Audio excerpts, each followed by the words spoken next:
Jagtsimulatoren. Hvad er det for en størrelse? Ja, det skal jeg fortælle. I ser med det helt rigtigt sted.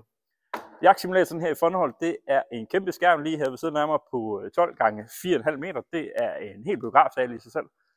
Og så har vi 13 forskellige spil at vælge imellem. I hvert spil, der skyder man nogle forskelligt. Det kan være duer, det kan være lerduer, det kan være vildsvin, det kan være bøfler, det kan være næsehorn. Og jeg skal komme efter jer. I vælger selv, hvordan I vil bruge tiden herinde, altså i den forstand, at hvilket spil vil I spille, og hvor lang tid vil I spille de enkelte spil.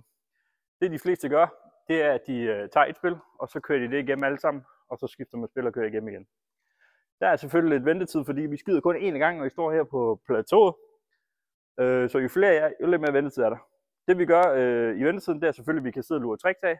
Vi må også bruge det lille poolbord, der står herude, og herinde der har vi ved siden af, står der bordtennisbord og bordfodboldbord.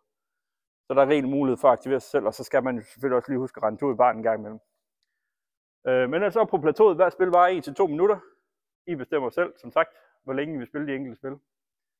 Det er jagtsimulatoren. Jeg går op og skyder lidt lerduer nu. Vi ses herude. Moin!